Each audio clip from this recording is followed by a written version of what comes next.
Dunedin City Council is coming under fire for, of all things, future street names. There is a process to go through if you are someone developing an area and you want to name a street. For example, I think Brittenden Street would be a great name for a street. If I wanted to do that, there would be a process for me to go through to get Brittenden Street confirmed to be able to be used according to the council. So what they're doing at the moment is they're going and they're setting a series of names. They have 18 names, and what they're kind of doing is future-proofing them by approving them now, so that when a developer comes along, they've already got a bank of names they can pick from. They're already approved, they're already ready to go. The problem is there is now some complaints coming up because the DCC has put forward 18 names, of which all of them are Caucasian male names. I don't have a list of what the names are, but I guess you can think of your James Cook Ave or something like that, Dave. So all the 18 names are only showing only examples of white male European names. This does hark back also to a rather unfortunate event earlier in the year when a bunch of historians came up with important people from the start of Dunedin's when white people came to Dunedin anyway, and they all came up with white males as well. So I don't know what it is about Dunedin. It's a bit embarrassing, isn't it? And someone had to go to the council, front of the council the other day, a woman as well, and slightly embarrassingly say that this wouldn't happen in future. And we, just between you and me, we think that they didn't think of this at all.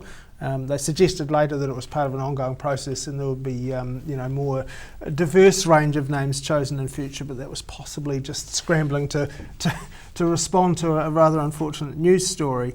But look, it is quite interesting. I've seen a number of committee meetings where developers come along and they've got a good idea, which might be their own name or their wife's maiden name or something like that, and it's a difficult one to choose names that sort of please everybody, but yeah.